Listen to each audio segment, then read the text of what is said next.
What's up friends? Good morning and welcome back to another video. In this episode, aakyat tayo ng Timberland and medyo nakakakabayan, nakakatakot at nakaka-excite at the same time dahil after 2 years ay aakyat na tayo ulit doon. At makakasama natin si Jello tsaka si Carlos, and at the moment it's already 6:45, so hinihintay na lang natin sila and nandito na tayo sa Pure Gold San Mateo. So, pagdating nila, ride out na agad and papakita ko sa inyo kung ano yung mga mangyayari. Let's go!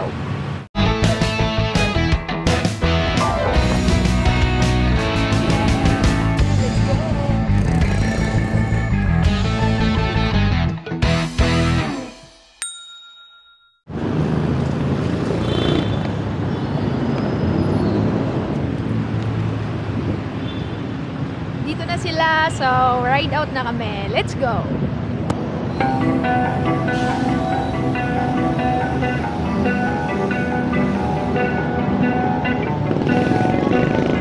Grabe, Jello, budol agad ah.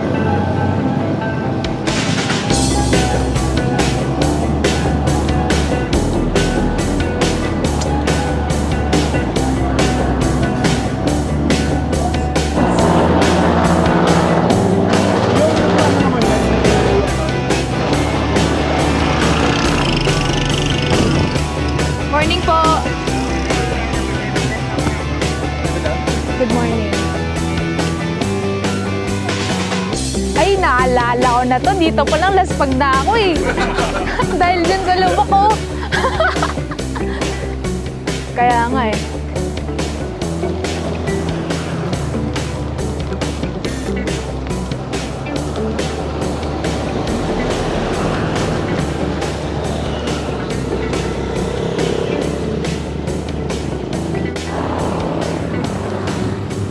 Way back 2020, makyat na ako dito and tinry ko na siyang ahunin, and sa pagkakatanda ko, dito palang laspag na ako dahil sa lubak.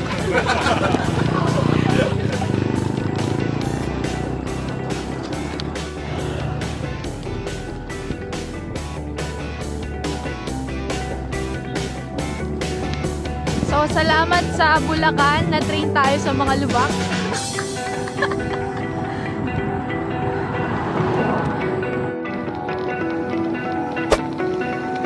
So, diretso tayo.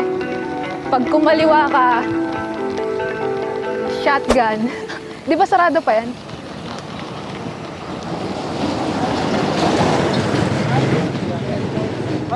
Morning po.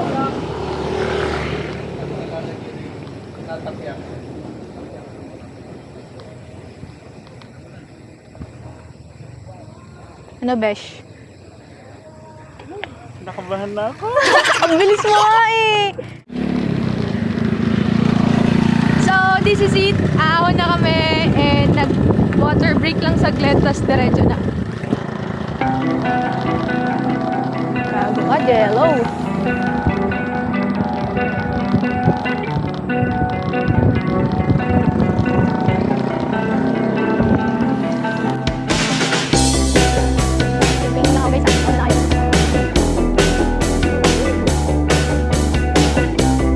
So, around this time, mga nasa 300 meters na yung naahon namin, and hindi na ako nakakapagsalita niyan dahil ito yung pangalawang beses ko palang naaahon dito sa Timberland, and hindi ko in-expect na ganito siya katarik.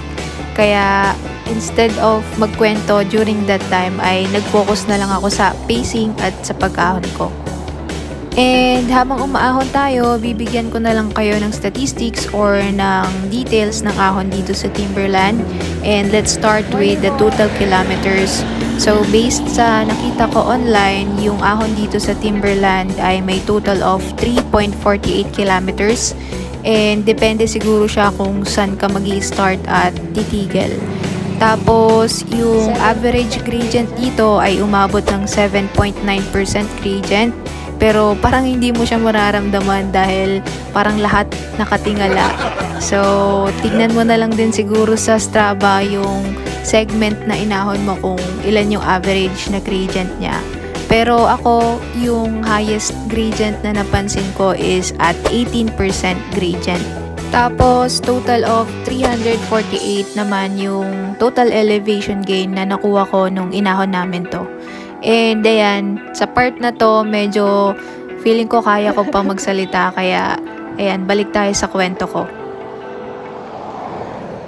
So, nag-8.5 din siya. Kayang-kaya pa naman.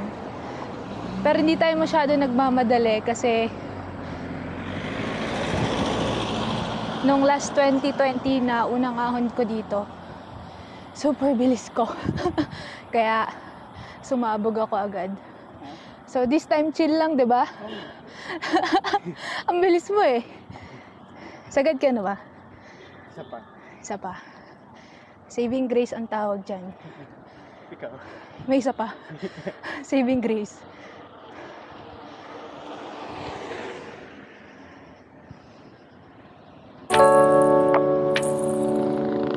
Ito yung unang siko? Ay, di pa. Ba't ang tarik na?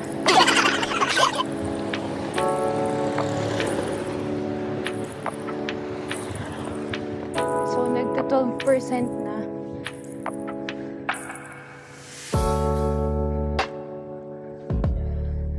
Pero chill lang.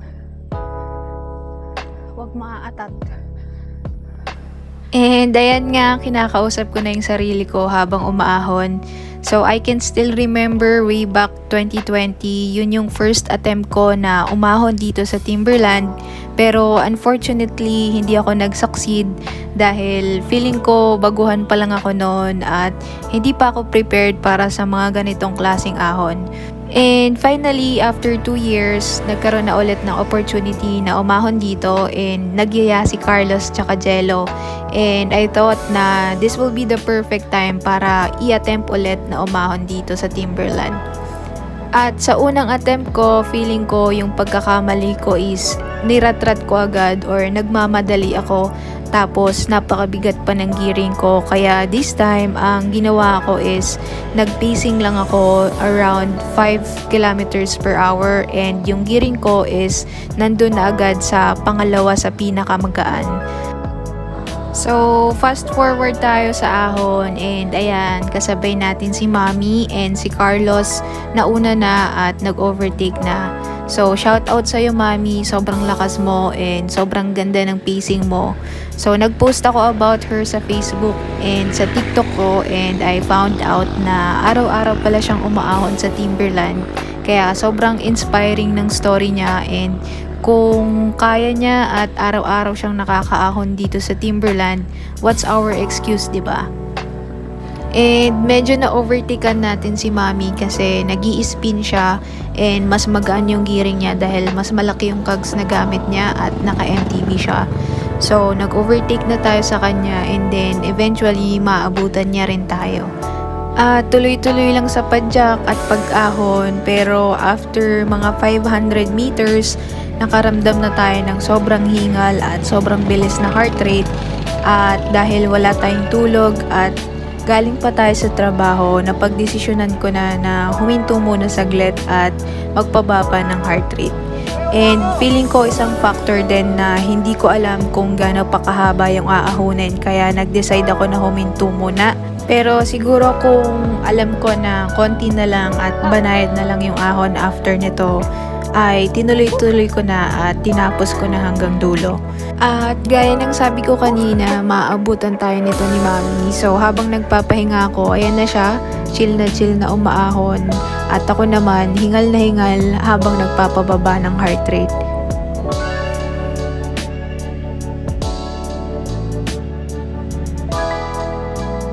Bali, nauna na rin pala sa amin si Carlos at nandun na siya sa taas during that time. Tapos ito si Jello na hinto siya bago yung unang siko dahil medyo natakot din siya at parehas kami na wala pang tulog at galing sa trabaho.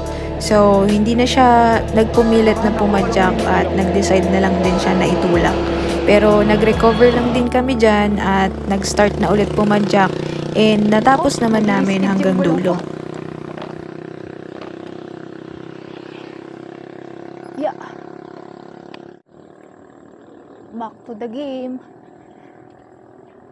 So, tumukod tayo ng isa. At sana last na yun. 7 to 5 p.m. Feeling ko naman okay lang din kasi ang first ahon ko, as in dun pa lang sa baba, sumuko na ako. So, this is still progress.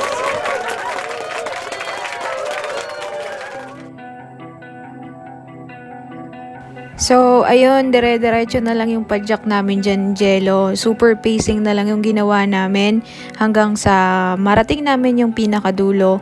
And then, pagkarating namin sa dulo, nagpababa lang kami ng heart rate, umikot saglit, and then bumaba na rin at kumain sa Bikers Cafe. So, sobrang saya ko sa ride na to. Kahit tumukod ako ay success pa rin naman yung pag-rest back at naabot natin ng dulo. At ang mahalaga ay walang nangyaring masama sa atin at safe na safe tayo hanggang sa makauwi. At sa part ng video na to ay pababa na kami at palusong na kami. So hanggang dito na lang. Maraming salamat sa panonood. Ride safe palagi and I'll see you on the next one. Bye!